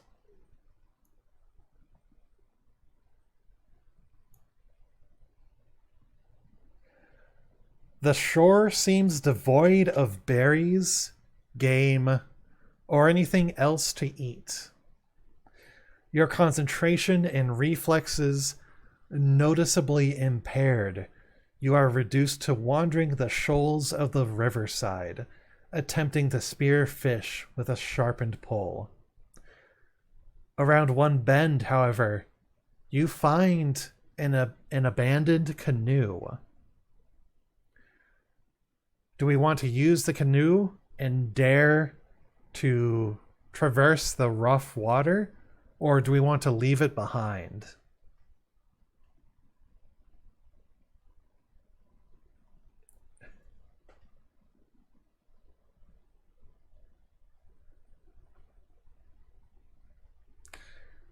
So do we want to use the canoe, or do we want to leave it behind?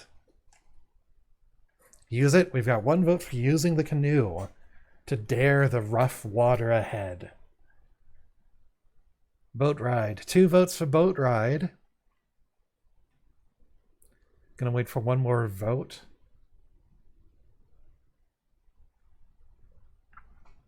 I'm also gonna take a sip.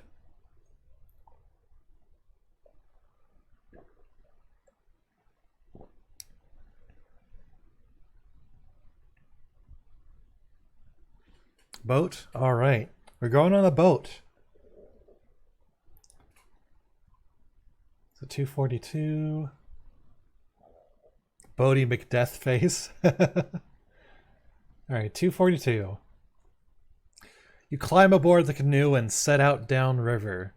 At your next rest spot, fish and game abound.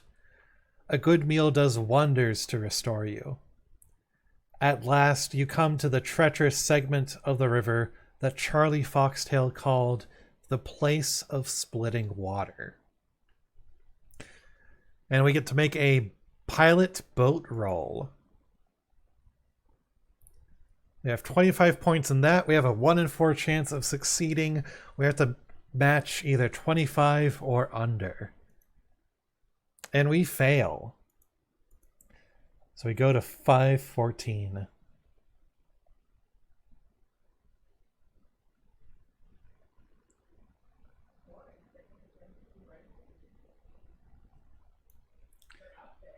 All right. The whirlpools take charge of the canoe and pull it across a snag, tearing the craft open and throwing you into the boil. You must make 3 successful swim rolls to get to shore. If you fail 1, you begin to drown. And then you have to make a combined swim and con roll each round. For every failed con roll, you suffer 1d6 drowning damage. If you make 3 swim rolls and survive, you make it to shore. All right, here we go. Oh no. Our swim skill is 20. So let's see how this goes. We got this. Okay. All right, here we go. 1 failure. So now we have to make a swim roll and a con roll. So we're going to swim. Another failure. And we're going to make a con. Success. All right, we don't take damage. We swim. And con.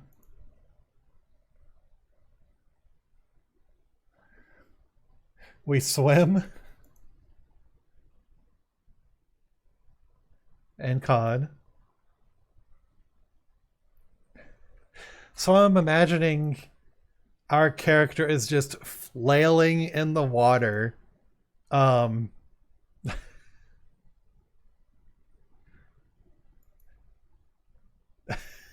Is this our life now? It might be.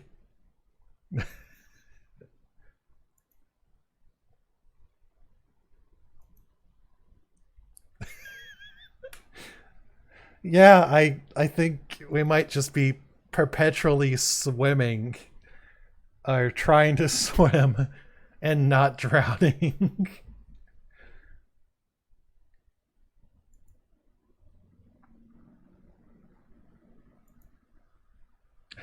Some say you can still hear Professor Fuckface treading water eternally. Flailing, but we refuse to take in water or hit any debris. Oh my god.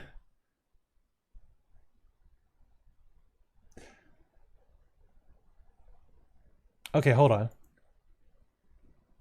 Okay, if you make 3 swim rolls and survive, you make it to shore.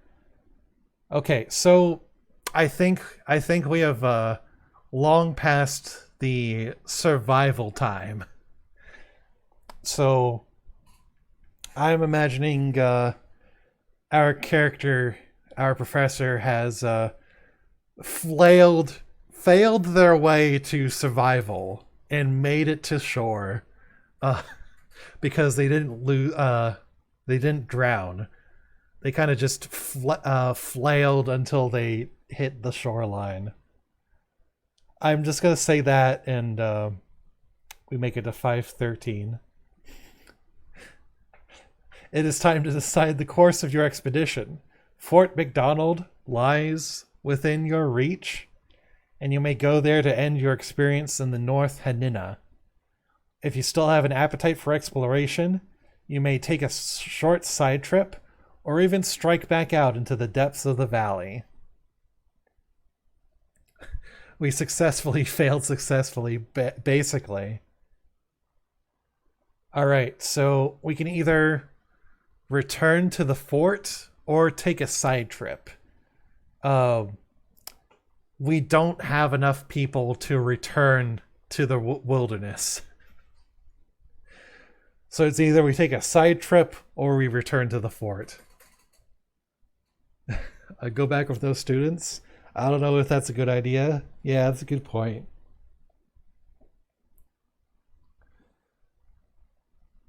Let's jump back in the river.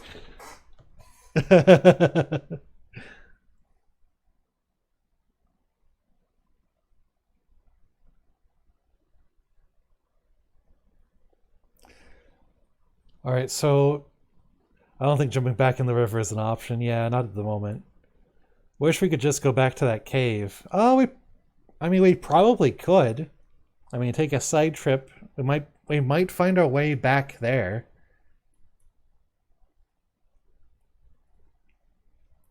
It's possible.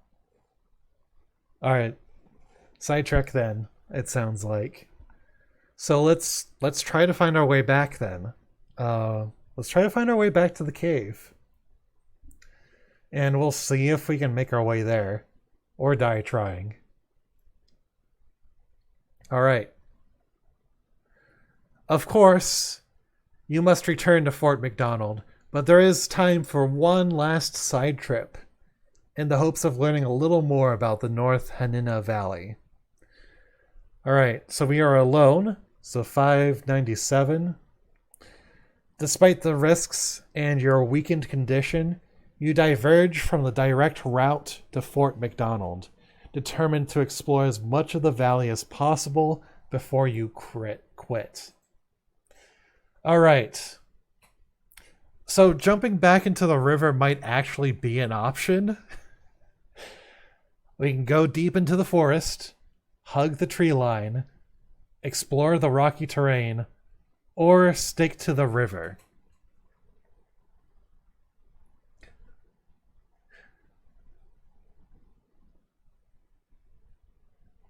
Kind of want to jump back in the river because it made me giggle. I mean, we could do that. we might potentially be able to do that. I'm kind of getting the vibe it's kind of, we could possibly loop around, but we'll see what happens. Man, wouldn't you rather die in a different way this time?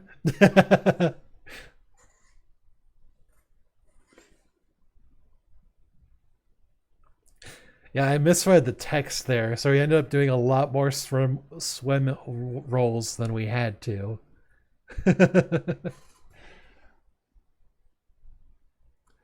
Okay, so do you...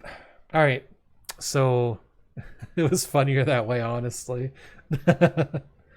Fuck it, river. Alright. Alright, let's go to the river. We're making a luck roll. We go now to Lord Dagon. Alright, we passed the luck roll. So we're going to 126.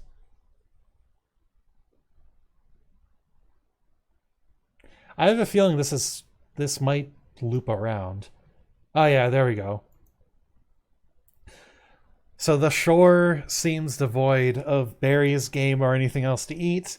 Your concentration and reflexes noticeably impaired. You are reduced to wandering the shoals of the riverside, attempting to spear fish with a sharpened pole. Around one bend, however, you find an abandoned canoe.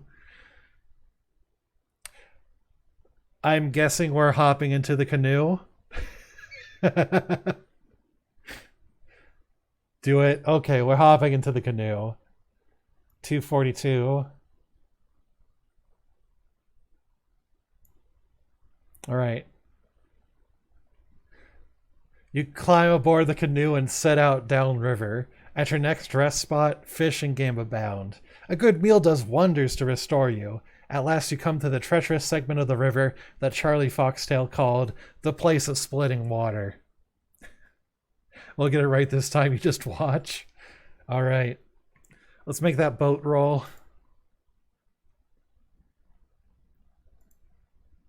We fail. Alright.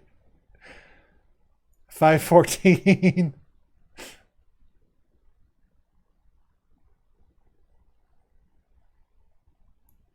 As we do this again. Professor Fuckington, I'm very disappointed in you right now. Okay, the Wilpers take charge of the canoe and pull it across the snag, tearing the craft open and throwing you into the boil. Alright, we must make 3 successful swim rolls.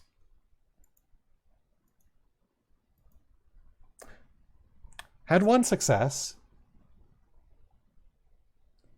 Oh, if you fail 1, you begin to drown. Okay. So, con. Okay. So next 3 rolls. If we survive, we make it to shore.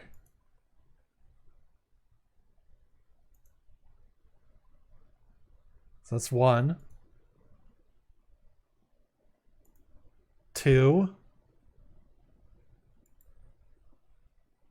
And 3. Alright, we have made it back to shore.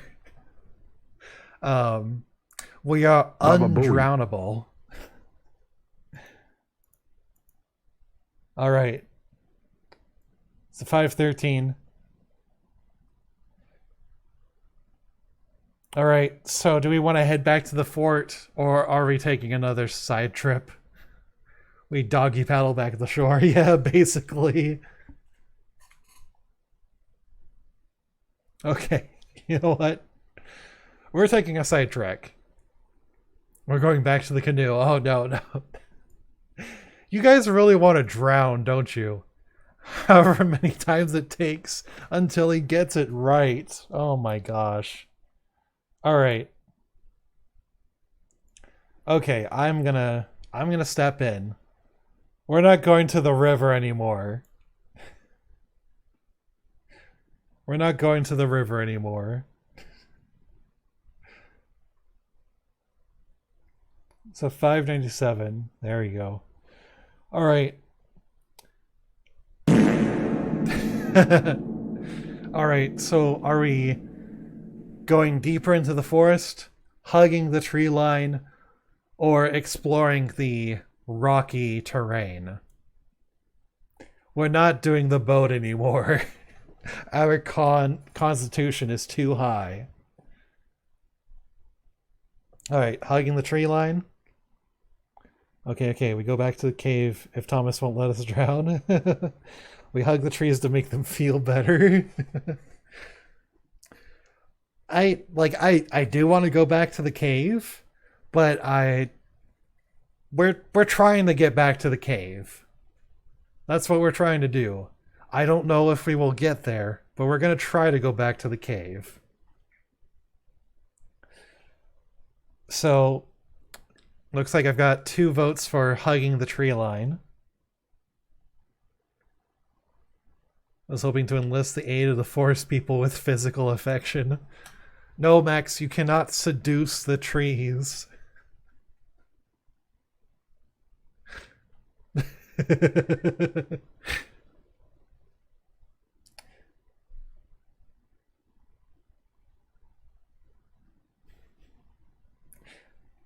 Alright, let's go with hugging the tree line. So 494. Yes, we hug every single tree in the line. Yeah.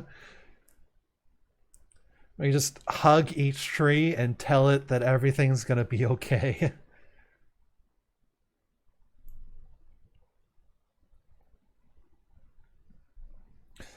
As you wander the banks of the North Hanina alone, you hear the crackle of walkers in the woods ahead. At first, your heart leaps at finding other people, but then you remember the cruel lessons of the big woods. They may not be friendly. You hide and wait for them. A moment later, a party of men appears. Undersized men with unnaturally gray skin. One holds the severed head of a woodsman. It's time for us to make a stealth roll.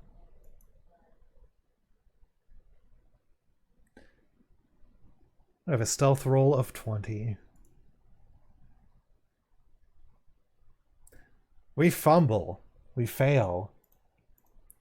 So 495. After the physical and mental ordeals of the last week, you are in terrible shape. Your tension causes an involuntary spasm, and your leg jerks in the dry leaves. The murderous men call out shrilly and point your way. You must make a run for it. So we go to 116.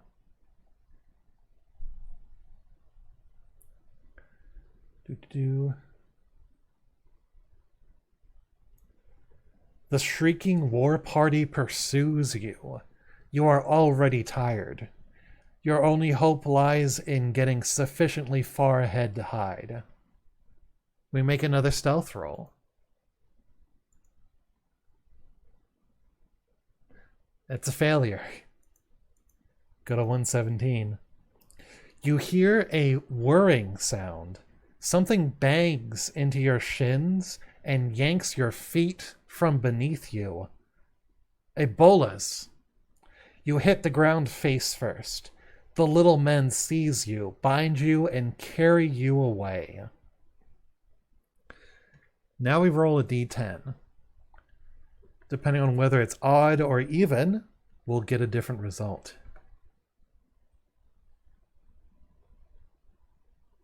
It is even. So we go to 263. The Kamehamehas are going to eat us. 263.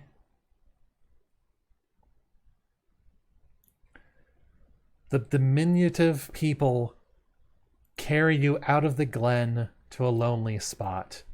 Here a hound-tooth rock stands under the gnarled evergreens. Marked with carvings and painted symbols, they tie you to the rock and begin to circle around you. Their bone adornments clicking an unwelcome rhythm. Several yell over what seems to be an old fire pit. A glowing vapor curls from it, swirling into a tight, dazzling mass. As the hunters cavort, they launch ecstatic shouts to heaven. You glance up. The mists have parted, and with an odd clarity, you see the Hyades in the head of Taurus. Cold wind massages your face. As you shiver, you get the impression that the sky, a terrifying void just a moment ago, is now rushing down upon you. Inexplicably, they cut your bonds and flee. You fall to your knees beneath the stone. Nadalmen, Nadalmen. The raw wind whispers in your ears. With the sound comes a compulsion to run towards its source, to somehow touch the wintry sky. You desperately want to reach, to merge with whatever is up there. In the summons is an offer, existence wilder than life, death that conquers death, change that transcends immortality. The summons has a power of 46 plus 60. To resist it, make an opposed POW roll. If you succeed, go to 39. If you fail, or if you do not want to resist it, go to 215. All right, so do we resist or do we give in?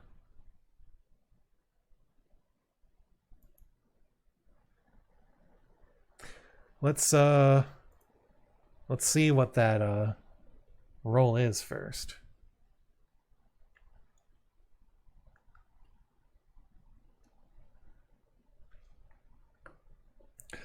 All right, it's a power of 75.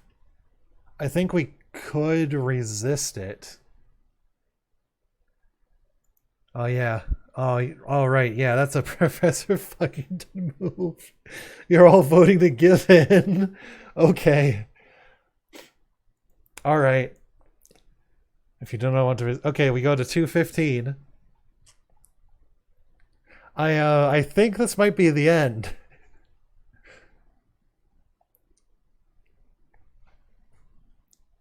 I feed the sky. Oh my gosh. All right.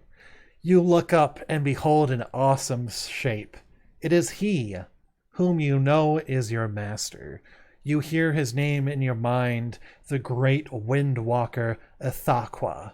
He is immense. He fills the heavens, your god. You hear his dark call in your soul and run toward him. Ithaqua races ahead across the snowy ground. For an anguished moment, you fear you will lose him, but his aura fills you with strength and quickens your legs. Wow, this ST sounds so incredulous of our decision. Oh, I wonder why. As he bounds in ever greater arcs, so do you. Finally, Ithaqua takes a bound so great that he does not come down. You spring into the air and join him, racing free on the stream of ether left behind. The friction of your journey through the sky is tremendous. Your old feet begin to burn and peel away. An icy weight forms in your breast and you cry out. Suddenly, great Windwalker's presence is gone.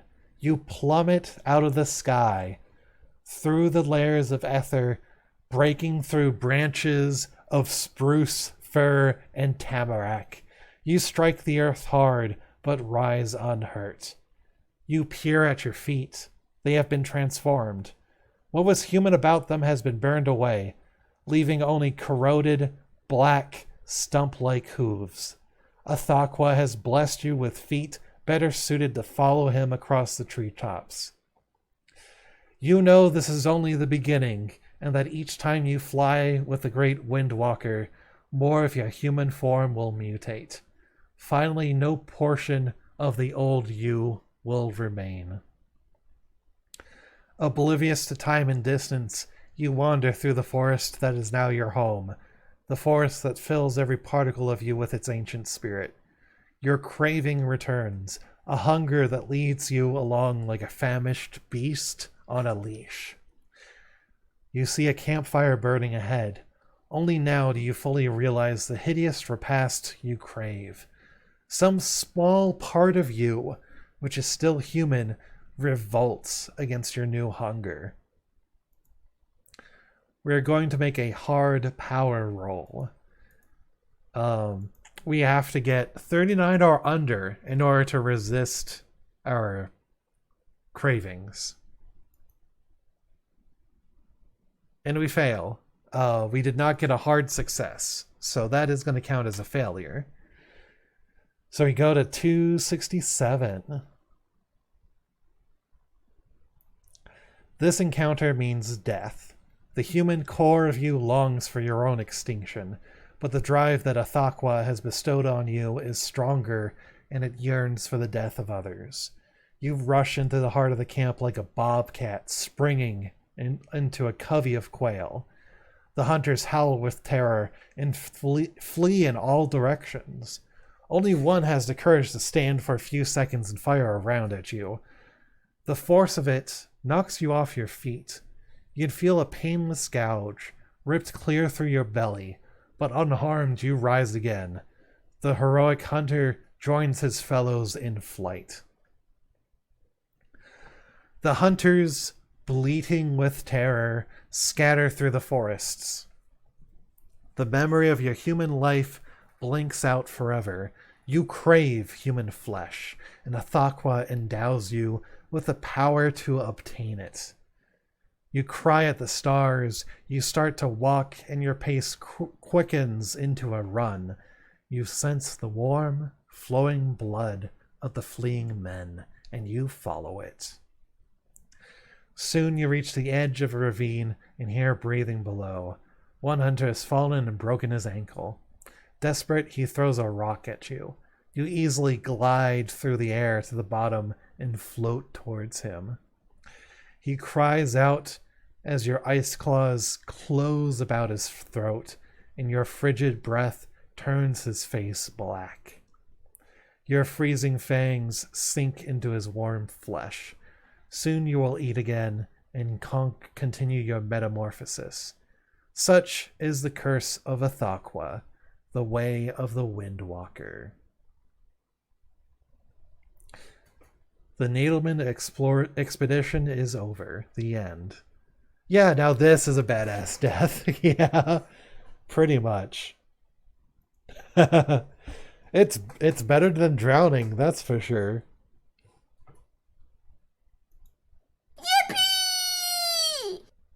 Yippee! Perfect ending, yeah. So we become a Cthulhu monster. Badass, yeah. Only took us trying to drown 3 different times.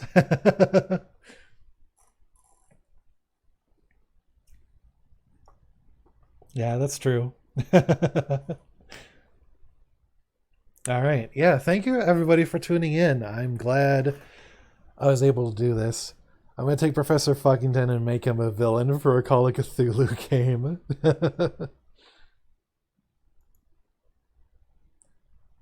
The character's name is Dr. L.C. Nadelman. So that's the full name if you want it.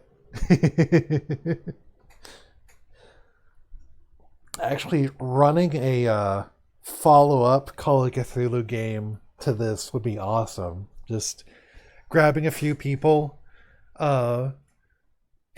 ST won't let us take the canoe anymore. Well, giving in to a monster it is. That sounds about right. Totes didn't just snip that.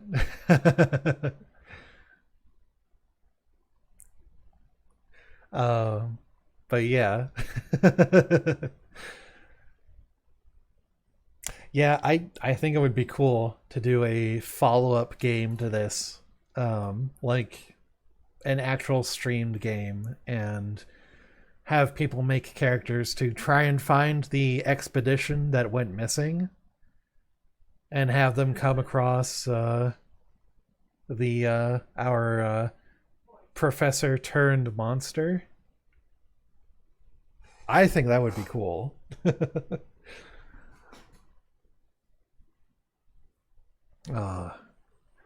And not naming the file Professor Fuckington. The search for the Fuckington expedition. I wouldn't call it that, but yeah. All right. Yeah, good game, everybody. I'm glad we could all celebrate me reaching 150 followers together.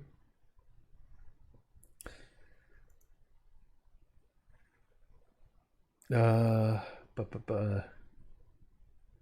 we've got a few. There's a few people online, but thanks for the stream. Oh, you're welcome, Dreed. That was badass. Thank you so much. Oh, you're welcome. I'm glad everybody had fun. I had a lot of fun. Eve, do you have anybody? Do you know anybody doing anything cool that we could raid? I think Undead Lore is still streaming. We could raid him and then tell him all, and you could tell him all the cool things you guys did. Because he forgot that this was today.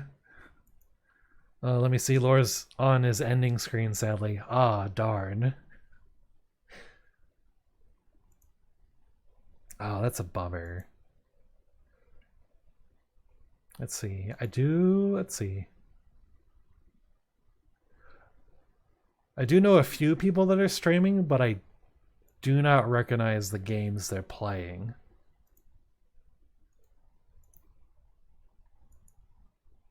Let's see.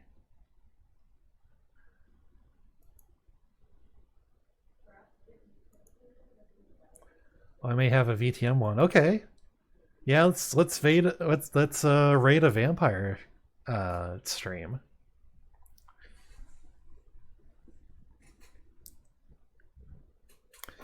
It's Shy Girl. Okay. All right, let's go ahead and raid. We'll go ahead and do that. How do I do this? I am old and do not know Twitch. Max, you don't have to do anything. It's something I do on my end. Alright, so we'll go ahead and raid It's Shy Girl. Eve said that they're doing a Vampire the Masquerade game. So we'll all go have some vampire fun. And I'll catch you all next time. Next time being Monday. You just sit back and wait to be carried over. Yeah, basically. Alright, so we're going to go ahead and raid them. Thanks for tuning in, everybody.